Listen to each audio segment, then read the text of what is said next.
यो भिडियो हेर्नुभन्दा पहिले यो च्यानललाई सब्स्क्राइब गरिदिनु होला, जसले गर्दा भोलिका दिनमा हामीले लिएर आउने यस्तै जीवन उपयोगी स्वास्थ्य जानकारी र ज्ञानका कुराहरू हजुरहरूले छुटाउनु हुने छैन।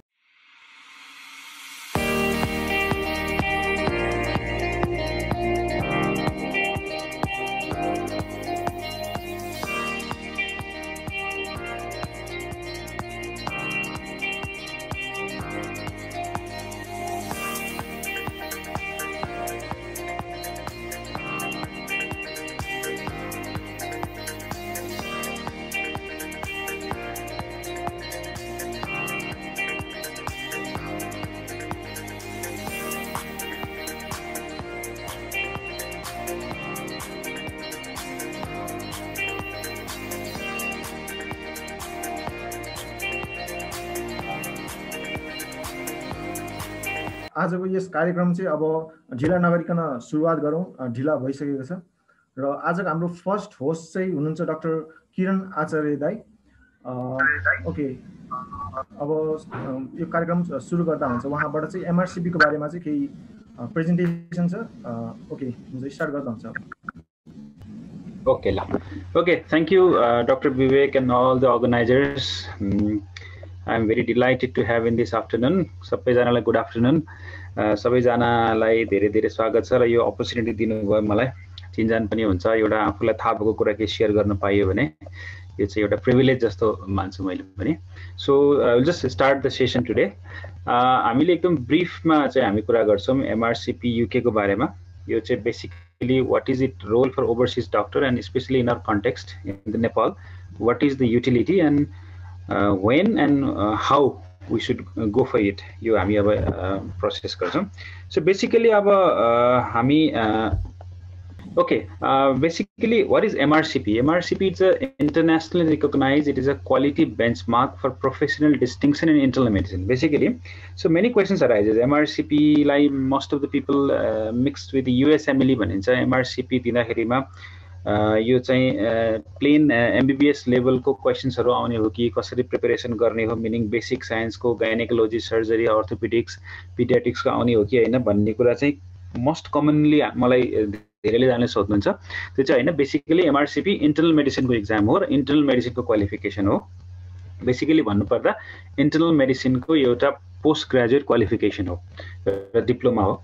सो यसको main thing about good thing about MRCP is it is a quality benchmark, means your level in the internal medicine is being judged. Means if you have a MRCP, then at least this level of knowledge or this level of clinical skill you have, so it can be quantified.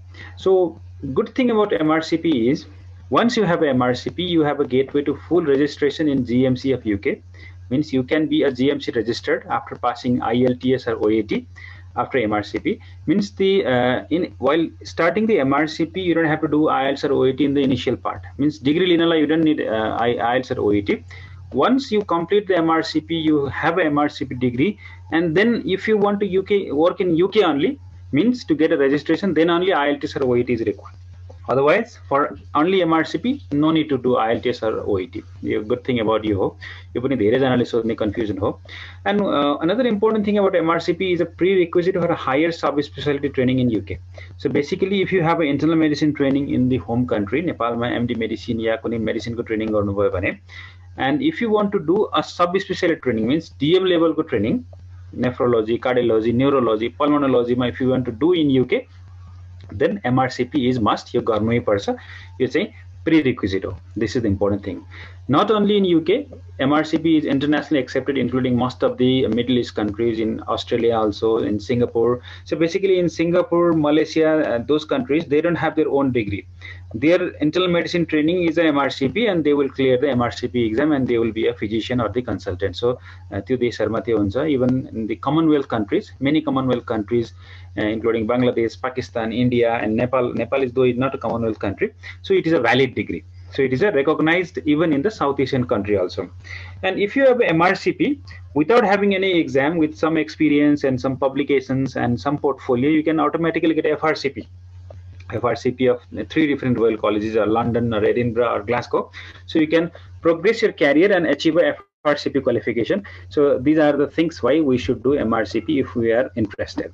So basically, this is the summary of the UK medical training pathway. So this is the point where you pass MBBS from a college, from the medical college. So I will just tally this thing with the Nepal context. So this FY1 is equivalent to the internship in Nepal. Means we do a 1-year internship in Nepal. This FY1 is equivalent to internship. And after this, it is a FY2. FYT is equivalent to the house officer, that the medical officer we do here, also called as SHO level jobs. It is a FY2. And after that, after the SHO level jobs at the FY2, foundation year 2, then you will go into the medicine residency, core training. That is you just recruitment. So unlike in Nepal, there is not the entrance and all. By some application and by the interviews, you will be selected into the core training. There will be lots of seats also in UK. It's quite, it's not that tough, I'll say. So you will get into the core training, and basically previously it was a 2 years, but now from the last year, it is CT1, CT2, or also called as IMT1, IMT2, and IMT3. 3 years को medicine residency हुन्छ UK मा, and पहिला चाहिँ 2 years को हुन्थ्यो, अहिले 3 years को बनाएको छ, यसलाई चाहिँ एउटा थपिएको छ यहाँ. And one important thing is that when can you give MRCP part 1 is after 1 year of experience only you can give eligible for the part 1, just for the part 1, because MRCP has 3 parts. So part 1 you will be eligible in this stage only, but it's very difficult to pass, and most of the people in UK, trainees in the UK, they pass by the completion of the first year of internal medicine residency सकिएपछि they will pass MRCP part 1. And one important thing about the other parts of the MRCP is that the ST2 is the 2nd year residency, and once you go complete the 3rd year residency and you move into the ST3 or ST4 after 3rd year, then at this stage to get into the specialty training, means it is an MD level training, this is a DM level training. So to go, okay, now sorry for disturbance. So you will have to have a full MRCP UT qualification if you want to enter the specialty training in the UK. So this is basically a pathway of the medical training in the UK. So from after the graduation from the university, how you can be a registrar level, how you can be a core training level, how you can be a specialist CCT or the consultant appointment. So this is the pathway. So basically internal medicine training previously was 2 years, now it is 3 years in UK. So after the FY2 level job, you will be recruited into the core training, that is a medicine training, and usually in the first year you are expected to pass the part 1 of the MRCP UK, and remaining part 2 and the PACES you have to complete in the remaining 2 years. And until and unless you clear the whole parts of the MRCP, then only you are able to enter the specialty training at the ST4 level if you have done a 3 years residency. So, and after you do a specialty training, for example, in the cardiology, pulmonology, nephrology, is a 4 to 6 years of training, then you will get a degree called CCT, and then only you will be a consultant. So one thing in UK is the training is quite long. It's a quite tiring type, it's a quite long training, but the good thing is every time you will be paid. Every time you don't have to pay anything, just for the exams you have to pay. Otherwise, in starting from the FY1 up to the consultant or ST6, you will be paid. So it's not an issue at all, basically. So training is long, but it is a very beautiful system of training that is being occurring in the UK. So this is what the system is, and I'll elaborate later on also. So basically, start with MRCP. How to appear for MRCP and what is the structure of MRCP? Basically, MRCP has 3 parts: part 1, part 2, and PACES. So basically MRCP is a medicine exam. It is a medicine degree, postgraduate degree, or the medicine diploma. So basically all the questions will be of that of medicine. No basic science questions, no other questions, no surgery, nothing. So it's just a medicine degree. It is a membership of Royal College of Physicians of UK. So if you want to give a MRCP part 1 exam, it is just a 1-day exam. It means there are 2 papers of 100 multiple choice questions each. Means it is a PBL type long questions with the 5 MCQs with 1 right answer, and there is no negative marking. There are no images. So basically in part 1 they will just check your knowledge, the theory of the internal medicine basically. And if you want to give in UK, it is a £419, and if you want to give in international, many countries that have been held, including Nepal also, once a year it is held in Nepal also, it is £594. If you want to appear in India, it is been taken in thrice a year, but only once in Nepal in British Council, and I did this part 1 examination in Nepal only. So basically this is the structure of MRCP part 1. So there are 200 questions, 100, 2 sets of 3 hours each, means 3 hours for just 100 questions. That means you have ample time. There's no need to worry about time. I had a lot of time remaining when I took exam in 2016. So the cardiology 14 questions, and most of the nephro, respi, and neurology, most of the systems have some 40 questions. And some 25 questions from the clinical sciences, and clinical sciences is quite a applied type of the basic science, not the basic science proper, means they don't ask about the pathways and all, but for example, in the uric acid pathway, they may ask you a question about the Lesch-Nyhan syndrome and gout, for example, like that only. So it is an applied medicine type of theory they will ask. And the pass marks is calculated, though there are 200 questions, they will do a thing called as equating. There is a marking system called as equating, and they will increase the full marks to 999. And out of this 999, you will have to score a 540. So equating basically is a complex thing.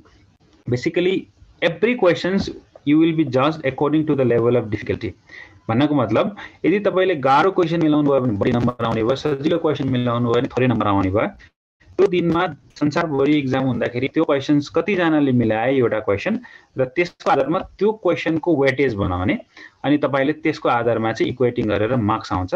So basically रफली भन्नुपर्दाखेरि तपाईको 200 वटा क्वेशन्समा 70% means around 135 to 140 वटा मिल्यो भने you will be passed. यो easy छ।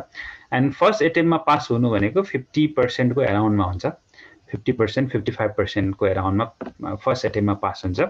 एउटा दुईटा क्वेशन्स 9 वटा जति साइकियाट्रीबाट आउँछ र बेसिकली चाहिँ सबै मेडिसिनबाटै आउँछ। कार्डियोलोजी, पल्मोनोलोजी, नेफ्रोलोजी यो सबैमा आउँछ। प्रिपरेसन मटेरियल पनि खासै धेरै छैन यसमा, 2-4 वटा मटेरियल छ। तपाईहरुलाई चाहिँ चाहियो भने मलाई भन्न सक्नुहुन्छ, म पनि यसमा गाइड गर्न सक्छु। र एमआरसीपी युके पार्ट 1 एक्जामको स्ट्रक्चर चाहिँ यो हो। त्यसपछि हुन्छ पार्ट 2। तपाईले once you clear a part 1 examination, then you are eligible to go for part 2 examination, and part 2 examination is quite different. Means in part 1 examination it was a medicine theory, but in the part 2 it is applied, means how you will use your knowledge of the medicine in the patient management. Patient management मा हामीले त्यो knowledge लाई कसरी use गर्छौं भन्ने कुरा चाहिँ हाम्रो यो part 2 ले एसेस गर्छ। Means diagnosis, planning the investigations, what is the appropriate management, what is the long-term management, what is the prognosis, and more importantly यसमा चाहिँ हामीले ब्रिटिश को नाइस गाइडलाइन, साइन गाइडलाइन्सहरु थाहा पाउनु पर्छ। र यसमा चाहिँ पार्ट 2 मा पार्ट 1 भन्दा फरक के हुन्छ भन्दाखेरि यसमा चाहिँ तपाईको इको को इमेज, ईसीजी को इमेज, एक्सरे को, सीटी स्क्यान को इमेज आउँछ। तपाईलाई एल्बम दिन्छन्, त्यसमा इमेज हुन्छ, अनि त्यसको आधारमा हामीले डायग्नोज गर्न पर्छ। मिनिङ part 1 चाहिँ just with some knowledge and theory you can pass, but part 2 मा you should have some exposure of internal medicine. Internal medicine मा काम गरेको हुनु पर्यो, at least रेजिडेन्सी नेपालमा गरिरहेको छ कसैले internal medicine मा, चितवन मेडिकल कलेज जस्तो ठुलो अस्पतालमा जहाँ राम्रो एक्सपोजर हुन्छ त्यहाँ गरे भने you can easily pass part 2 examination. It is also not that tough. So the part 2 examination को बारे भन्नु पर्दा यसमा पनि पहिला when I took in 2017 it has a 2 days को examination हुन्थ्यो, 2 दिनको 3टा पेपर हुन्थ्यो भने, but now it's just 2 papers in 1 day, meaning यसमा पनि 200 questions चाहिँ हुन्छ part 1 जस्तै, but questions in part 2 are quite long and quite tough. अलिकति गाह्रो हुन्छ, इमेजेसहरु पनि हुन्छ। Exam fee is same like part 1 and it is also held 3 times in India and many countries outside the UK, but not Nepal. नेपालमा चाहिँ part 2 examination हुँदैन। Usually हामीलाई दिल्ली गएर दिनुपर्छ या इन्डियाको अरु कुनै सिटीमा दिनुपर्छ। Now this is the structure of part 2. Part 2 examination मा चाहिँ मोर क्लिनिकल को एप्लाइड मेडिसिन, मिन्स थ्योरी को नलेज भएर हैन कि त्यो थ्योरी को नलेजलाई तपाईले पेशेन्ट म्यानेजमेन्टमा कसरी एप्लाई गर्नुहुन्छ, त्यो पीबीएल टाइपको लामो लामो क्वेशन्स आउँछ। यसमा पनि आउने चाहिँ त्यही हो, कार्डियोलोजी, नेफ्रोलोजी, रुमेटोलोजी, ग्यास्ट्रोएन्टेरोलोजी, हेमाटोलोजी, यसरी सिलेबस हो। यो कुनबाट कति क्वेशन आउँछ भने टोटल 200 क्वेशन आउँछ। यसको पासमा चाहिँ अलिकति कम छ, just 454 out of 999 हो र क्वाइट हाई, अलिकति पास पर्सेन्टेज पनि हाई छ। So meaning our last and most important part and most tough part is MRCP, and many people they get stuck in PACES only. PACES is the most toughest, I will say, it's the toughest clinical examination of the world. It is a very, very difficult examination, and until and unless you have a good amount of exposure in the clinical setting, you have a good amount of exposure in the patient management, आफूले daily practice मा patient management गरेको छैन भनेर पेशेन्टलाई daily basis मा treatment गरेको छैन भने it's very almost impossible to part 2 PACES. The PACES is a practical assessment of clinical examination skills. Means it is a practical examination. It is also held in UK and also in other parts of the world, including India and now in Pakistan, also in the Gulf countries, Singapore, Malaysia, and many countries, different PACES. And to pass PACES, it's a very, very hard work you have to do, including the patient management you have to do. And once you have part one and part 2, then in 7 days you have to complete all this exam, including the PACES. 7 वर्ष भित्रमा if you don't do, then it will be null and you have to repeat that again. And you are assessed your ability to carry out the essential clinical skills. There are 5 stations usually, and 5 stations you have 2 examiners at 1 station. Means PACES ma you have to face 10 different examiners. India ma bhako cha bhane chai 6 examiners will be British, 4 will be Indians, and UK ma tapaile dinनुहुन्छ भने all the 10 will be British examiners. And at each stations you will be observed, and you have to do the things in front of the examiner. Examiners will see what you are doing. So मैले यसको it is a half day examination, meaning 5 वटा station आधी दिनमा सकिन्छ. Usually the hospital ma हुन्छ, clinical skill center ma हुन्छ, and you have to see the real patients, real diagnosis, real case, and you have to diagnose. And I will show the skills also, and it's quite expensive also. In India it is 1202 pounds, in UK 657 pounds, and this is the structure of the PACES examination. So station 1, respi and abdomen. So what you have to do in this is, first in the respi station, 6 minutes you have to examine the respiratory system, and you have to find out the diagnosis. Means the real patients will be there.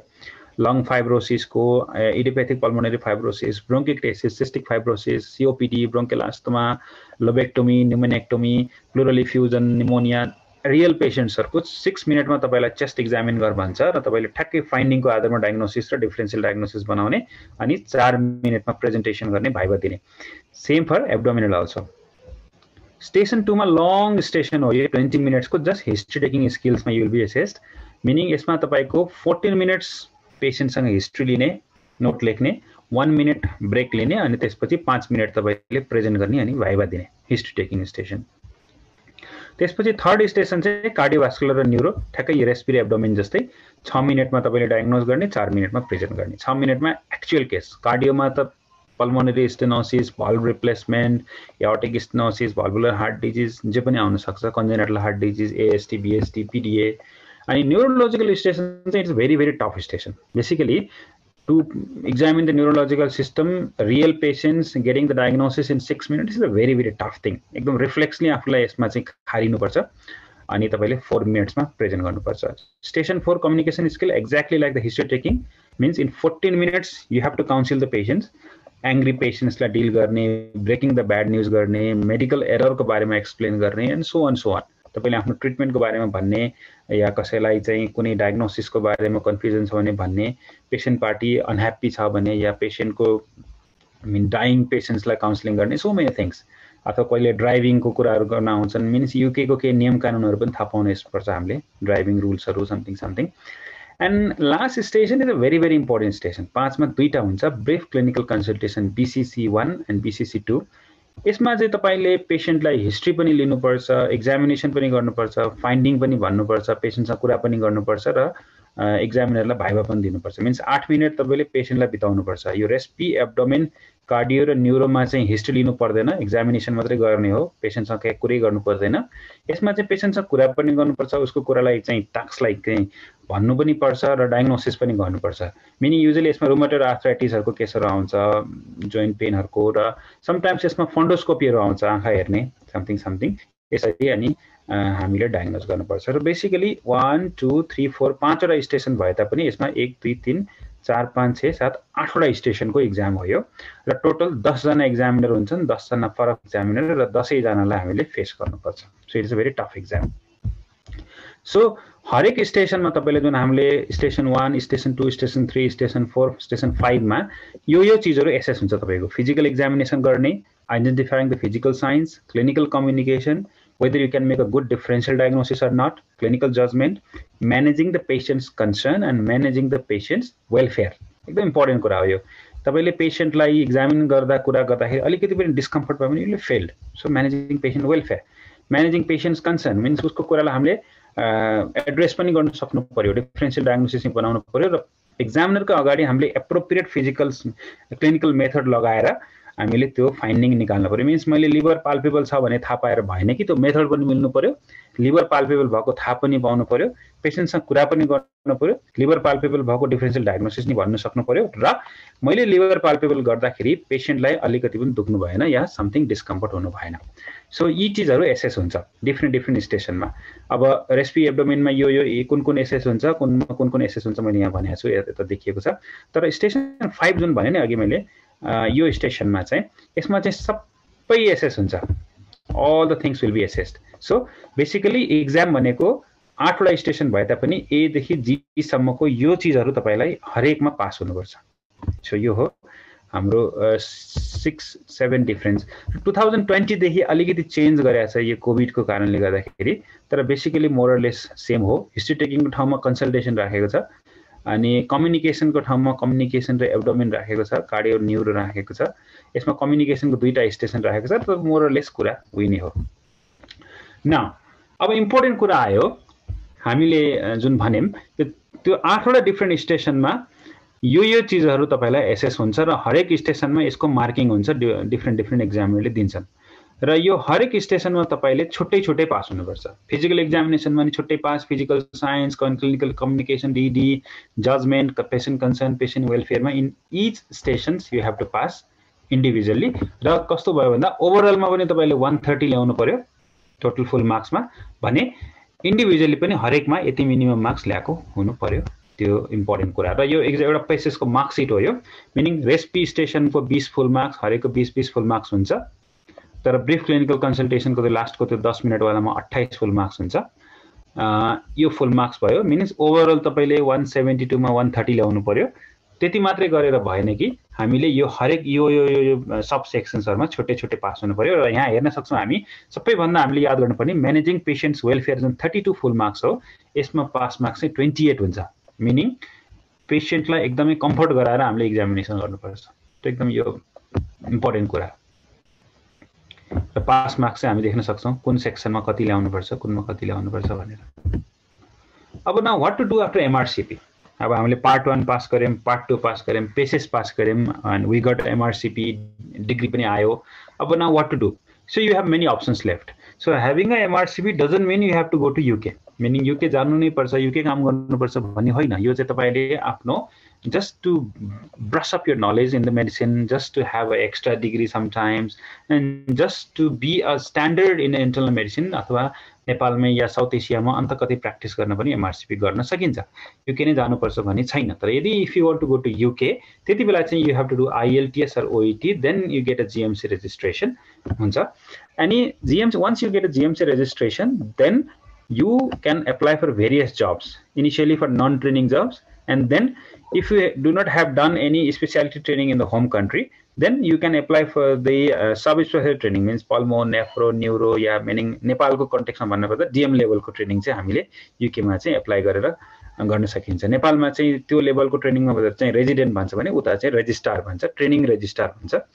Meaning MD सकाएर काम गर्नुलाई चाहिँ non training registrar भन्छ भने residency DM लेभलको training गरेकोलाई चाहिँ उता training registrar भन्छ। Registrar चाहिँ रजिस्ट्रारै हो त्यो। Now, so now what is the difference between slide change भएको छ anyone? बिमल भएको छ भाषा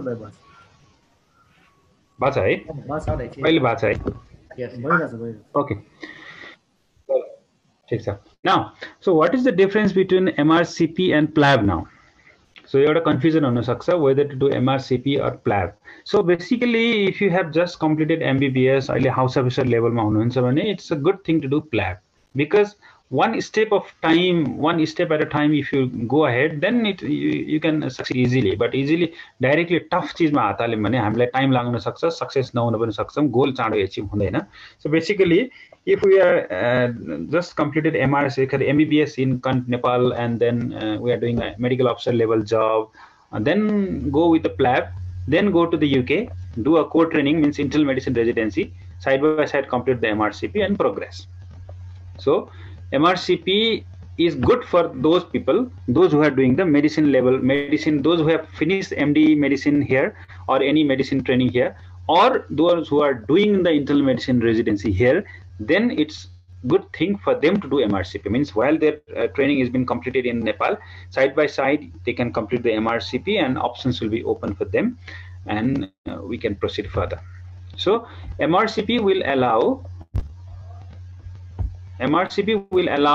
to jump start your career in UK. Means if you have done MRCP, no need to do PLAB. PLAB will be exempted. You don't have to take PLAB to get a GMC registered. Basically, you might pass part 1, but part 2 also you may pass, but to pass PACES, it will be very difficult. You should have a very good clinical exposure. For example, in neurology, you will get cases like myotonic dystrophy, Charcot-Marie Tooth disease, so many things, lots of peripheral neuropathy, and you have to diagnose. In the chest also, sometimes pneumonectomy, lobectomy, and different means नेपालमा हामीले नदेखेको केसहरु आउँछ कहिलेकाहीँ, र त्यतिबेला हामीलाई चाहिँ हामीले त पेशेन्ट म्यानेज गरेको छैनौं भने गाह्रो हुन्छ। सो त्यस कारणले यदि हामीलाई मेडिसिनको लेभलको यहाँ 3 वर्षको एक्सपोजर छैन र एटलिस्ट रेजिडेन्सी यहाँ गरेको छैनौं भने प्ल्याब गरेको बेटर हुन्छ। प्ल्याबबाट चाँडो पाथवेमा छिरिन्छ। Now, what to do after MRCP? Now we are doing some training, something here in Nepal, and we did MRCP. Now, what are the career options after having MRCP and GMC registration? One thing is, as I have told, you can apply for CCT in UK. CCT is equivalent to the DM level or any higher level fellowship training in Nepal. It is usually a 4 to 6 years in different medicine subspecialties, nephrology, pulmo, cardio, neuro. And one option is you can apply for that training registrar job. Other than that, directly training registrar job you may not get. So in that case, you have to apply for non-training middle grade job, usually clinical fellow, trust registered, specialist registrar, and specialty doctor, middle grade doctors, middle grade jobs. If you have a good amount of experience here, you may go with the specialty doctors also. Some little bit exposure, you can go with the trust registrar and something. One option is that. Another option is, if you have MRCP here, you may, and if you want to work in UK for 2 years, then you can, if you want to have exposure in UK for 2 years, and then if you want to come back to Nepal and then work, you can go with this MTI pathway. Our Dr. Tilak is also in MTI pathway in some emergency medicine. He will be discussing more about this MTI pathway. So after MRCP also, you can go with the MTI pathway, work for 2 years in a middle grade job, and then you can come back to UK, have some UK experience and work in Nepal only. Other than that, if you have MRCP or if you have some higher degrees in Nepal, like you have done MD with some years of experience, completed DM or FCPS degree, or any other higher degrees in Nepal, India, Pakistan, this 5 years training in India, Pakistan, or the Bangladesh, then you can, and if you have some good amount of consultant level experience in home country, then you may apply for locum consultant job. To be a full consultant, you need a MRCP in addition to the CCT or some other pathways I will tell in shortly. But just for locum consultant, you can go with our home country degrees also. So this is a good thing I like about the UK. Means they will consider your experience or your degree in their home country also. Unlike in USMLE, whatever degree you have in your home country, if you want to do USMLE, you have to start with the internal medicine residency again. Means they won't count your experience here, they won't count your degree here. But this is a beautiful thing about UK is that it will be counted, it will be taken into consideration. Each and every day you work in Nepal will be counted, and that will be considered there. So this is a very, very beauty of practicing in UK. Now, how to progress further? So this is a training pathway for physicians, how to be a consultant in UK. So one, you do a foundation training, you do a MRCP, do a medicine level residency there, and then you go with the ST3, and then you complete the CCT, and then at last you will give the example SC examination in some of the things. And UK training is quite lengthy, but I will say quite easy. Means you don't have to appear in the toughest examinations like you do in the Nepal. The training system and the duty hours are also quite less. Means in Nepal, for example, if you are a first year resident, you are obliged to work the 36-hour shift, 24-hour shift. But in UK, even though you are a resident, you don't only have to work for 40 hours or maximum for 48 hours a week only. means this is a good thing, and every time you will be paid, means you don't have to pay any fees and all except for the examination fees of MRCP. So, and this is the very important slide, I will say. If you have a MRCP, you can become a consultant by these 3 pathways. One is, if you have a medical officer level in Nepal, you do a PLAB, go to UK, do a medicine level training there, this CMT, then you enter the specialist pathway, and finally you will get a degree called CCT, and then you will be a consultant there, specialist. You will be registered in specialist register, and then you're a consultant. One point I would like to say is, if you have done PLAB or MRCP, you won't be registered as a specialist there. You just have a full registration in GMC. That doesn't mean specialist registration. For specialist registration, you have to complete a specialist training. That is a different thing. I am a MRCP, but I am not a specialist registered in UK. This is the scenario. And another pathway, it's a middle pathway. Means if you have done a MRCP in Nepal and you have done a MD in Nepal, then MD medicine in Nepal, let's say, and then you can go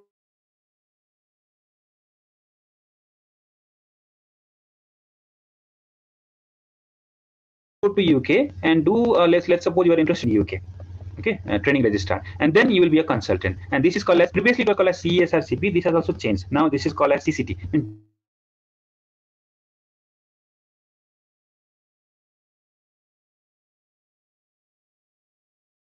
This is also given a CCT degree now, so you can count it, and you can do a specialist learning, DM level training, and you will become a consultant. Now another pathway, this is a very, very important thing. For example, if you have done a higher training in Nepal, means you are already a cardiologist, nephrologist, pulmonologist, or higher subspecialty training with some experience in Nepal, and if you have a MRCP, then you can go to UK, work as some middle grade registrar level job, and then without doing a subspecialty training like this in UK, you can become a consultant if you have already done our subspecialty training. For example, the 5 years MD of Bangladesh, Pakistan, of FCPS, or Nepal, DM of Nepal, India, and some recognized degree. Then you can do a MRCP, go to UK, work as a middle grade job, then side by side you can make a portfolio. It will take some time, it's a lengthy thing, but you don't have to do training, and then you work up with the CESR pathway.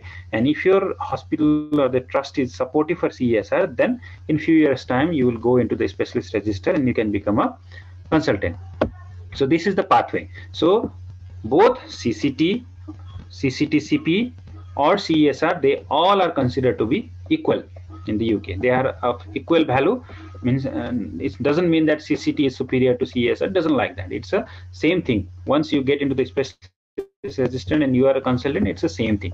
And this is the pathway, how you can go with the starting from the MBBS, how you can go with the MRCP, how to take MRCP, what is the exam format, and what is PACES, and how to go into the job, and what are the options. So that much for today. Thank you so much. If you have any questions, please feel free to discuss.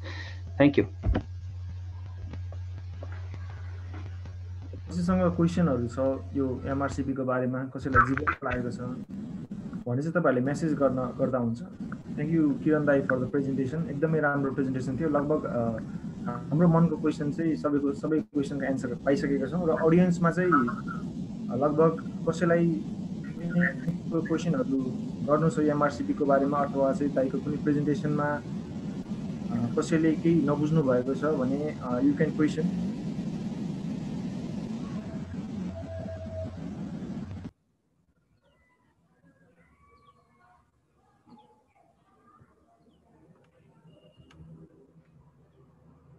We can proceed, Dai.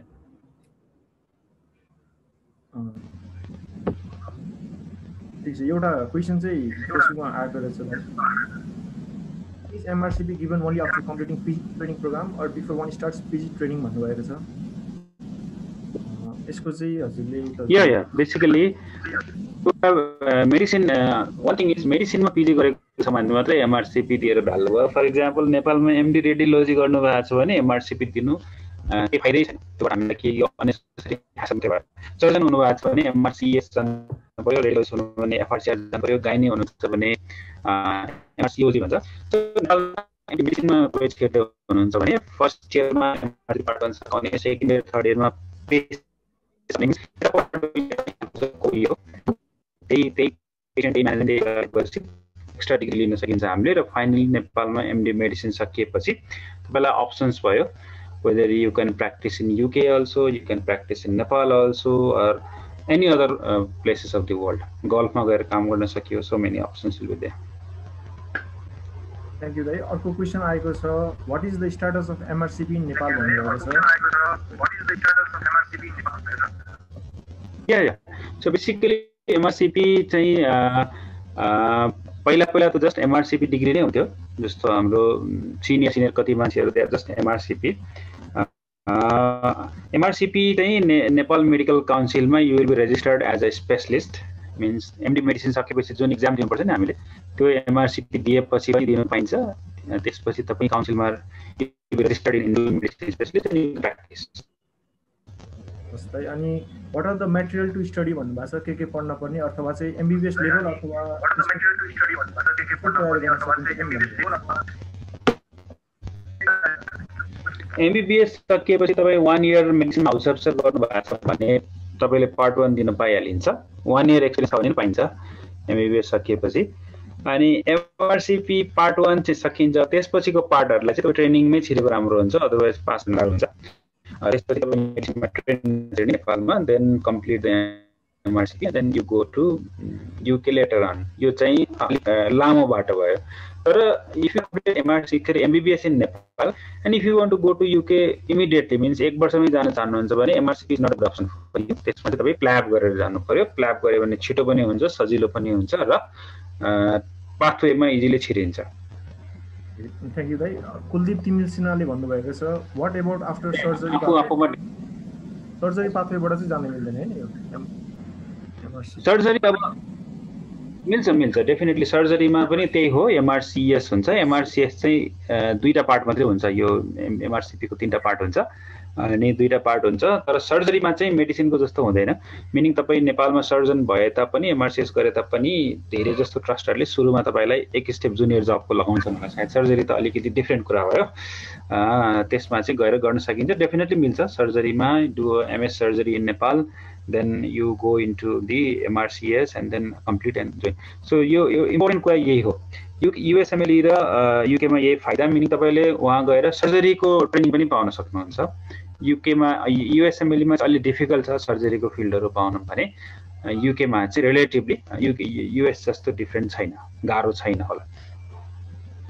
सर्जरीमा चाहिँ directly कस्तो हुन्छ, तपाई प्ल्याब गरेर जानु पर्यो. प्ल्याब गरेर अनि तपाई रन थ्रु प्रोग्राम भन्छ MRCS गर्ने र डाइरेक्टली 7 वर्षको ट्रेनिङमा छिरेर अनि न्युरो सर्जन, कार्डियोथोरेकिक सर्जन हुनुपर्छ. 6-7 वर्षको ट्रेनिङ हुन्छ. लामो हुन्छ सर्जरीको ट्रेनिङ त्यहाँ. अनि स्टडी मटेरियल्सहरु चाहिँ के हुन्छ भनेर सोध्नु भएको पनि छ. स्टडी मटेरियल्स भन्नुहुन्छ? स्टडी मटेरियल्स पार्टलाई छुट्टै हुन्छ, थुप्रो हुन्छ मटेरियल्सहरु. पार्ट 1 लाई चाहिँ तपाईले पास मेडिसिन सब्स्क्राइब गर्नुपर्छ, क्वेशन बैंक हुन्छ. आफ्टर दैट एउटा बुक हुन्छ खालिद मगराबी भन्ने. त्यसपछि हामीले पढ्ने Kumar and Clark text book जुन छ त्यो चाहिँ स्ट्यान्डर्ड बुक मानिन्छ, Kumar and Clark text book. अनि सानो एउटा अक्सफोर्ड ह्यान्डबुक हुन्छ, त्यो पढ्नुपर्छ. र बेसिकली इन 3-4 मन्थ्स जस्तो प्रिपरेसनमा पार्ट 1 इज भेरी इजी, सकिन्छ. पार्ट 1 गाह्रो हुँदैन. तर यसमा चाहिँ हामीले अहिले प्लान गर्ने कि MRCP गर्ने कि MTI पाथवेमा जाने भन्ने कुरा चाहिँ हामीमा डिपेन्ड गर्छ. हामी UK कहिले जान चाहन्छौँ, नेपालमा PG सकाएर जान चाहन्छौँ कि अहिले नै MBBS पछि नै गएर UK मै PG गर्न चाहन्छौँ. हामी अहिले नै गएर UK मा PG गर्न चाहन्छौँ भने MRCP गुड अप्सन होइन, प्ल्याबमा जानु पर्यो. मिनिङ तर पछि जान चाहन्छौँ, नेपालमा MD सकाउँछौँ, नेपालमा PG सकाउँछौँ, पछि जान चाहन्छौँ भने MRCP चाहिँ गरेर धेरै नै फाइदा हुन्छ, ब्याकअप हुन्छ. अनि अरुण खत्रीले भन्नुभएको छ, if a MBBS graduate passes MRCP and passes then can he join specialty training without core training भन्नुभएको छ. नो. बेसिकली तपाईको त्यहाँ कम्पिटेन्सी साइन हुनुपर्छ. बेसिकली फर्स्ट कुरा चाहिँ तपाई MBBS मात्रै ग्रेजुएट भएर मेडिकल ट्रेनिङमा हुनुहुन्न भने चाहिँ एकदमै टफ हो पेसेस पास गर्नु. पेशेन्ट नै म्यानेज नगरी त गाह्रै हुन्छ. त बाइ चान्स मेडिसिनमा हाउस अफिसर 5-6 वर्ष गर्दा गर्दै पास हुनुभयो भने पनि त्यहाँ तपाईले ट्रेनिङ गरेको देखिँदैन. सबैको क्रेस्ट कम्पिटेन्सी या UK मा भन्छ ARCP भन्छ. हामीले चाहिँ यहाँ चाहिँ अर्को साइन गर्ने पोर्टफोलियो साइन गर्ने हुनुपर्छ. मिनिङ त्यो इम्पोसिबल जस्तै हो, गाह्रो हुन्छ. पाउनु चाहिँ सकिन्छ तर एकदमै गाह्रो हुन्छ. त्यस्तोमा चाहिँ तपाईँले युजली वहाँ गएर कोड ट्रेनिङ गर्नु नै पर्छ। सो बेसिकली गुड थिङ यही हो क्या, नेपालको एक्सपिरियन्स पनि काउन्ट हुन्छ। मिन नेपालमा तपाईँले पिजी गर्नुभएको छ भने त्यो पनि काउन्ट हुन्छ त्यहाँ, मिन्स त्यसलाई पनि कन्सिडर गरिन्छ, त्यसलाई एक्सपिरियन्सको रूपमा मानिन्छ। र एमआरसिपी चाहिँ एमबिबिएस सकिएपछि हाउस अफिसर लेभलमा चाहिँ पास गर्नु सकिँदैन, युजली गाह्रो हुन्छ। पेसेस दिनलाई चाहिँ तपाईँले एउटा सुपरभाइजर जसको अन्डरमा ट्रेनिङ गर्नुभएको छ उसको नाम लेख्नुपर्छ हामीले एक्जाम दिनलाई, उहाँले एप्रुभ गर्नुपर्छ। मिनिङ त्यो पनि त्यो हिसाबमा पनि पोसिबल भएन। अनि हामीले मेडिसिनको पेसेन्ट म्यानेज नगरिकन पास गर्नु पनि गाह्रो हुन्छ, जब त्यो चाहिँ अलिक डिफिकल्ट पाथवे भयो भनौँ न। Thank you. र हामीले प्ल्याबको क्वेसन चाहिँ पछि एन्सर गर्छौँ, विमल दाइले प्रेजेन्ट गर्दै हुनुहुन्छ। एमआरसिबीको मात्रै क्वेसनहरू गर्नु होला।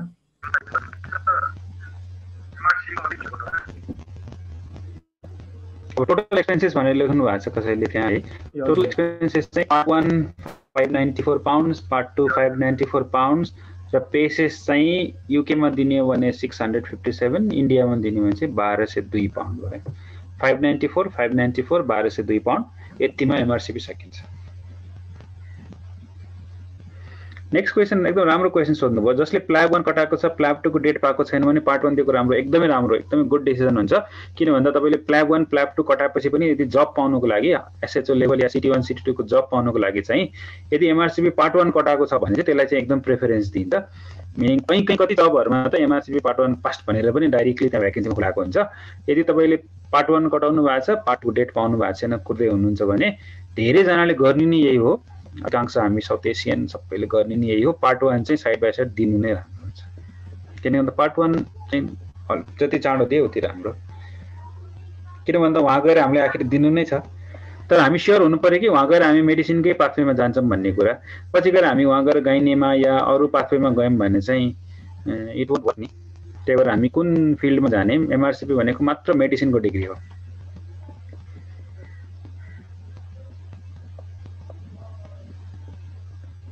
How many years valid for MRCP? 7 years. 7 years भित्रमा तपाईँले सबै पार्ट सकाउनु पर्यो। एमबीबीएस थर्ड फोर्थ इयरले चाहिँ करेन्टली थर्ड इयर फोर्थ इयरकोले एमआरसिपी एक्चुअली नेसेसरी त छैन, तर तपाईँ यदि गर्न पछि इन्ट्रेस्टेड आउँछ भने कुमार एन्ड क्लार्क किताब पढ्ने, Oxford text book of clinical medicine पढ्ने, त्यो सानो ह्यान्डबुक त्यो भयो भने अहिलेलाई भइहाल्छ, अरू त पछि पढ्ने। अनि वाइ वान सुड प्रिफर एमआरसिपी र युएसएमएल? युएसएमएल र एमआरसिपी फरक कुरा, बेसिकली यसमा कम्पेयर गर्नै मिल्दैन। युएसएमएल र प्ल्याब भनेको भए चाहिँ ठिक हुन्थ्यो, मिन्स त्यो चाहिँ इक्विभ्यालेन्ट कुरा हो, त्यो चाहिँ रेजिस्ट्रेसन एक्जाम हो नि उताको र यताको।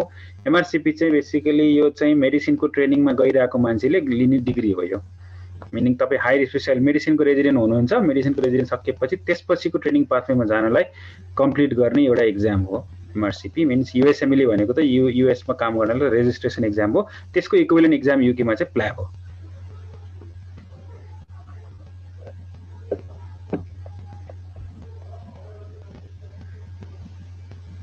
क्वेसनहरू यति नै होला जस्तो छ।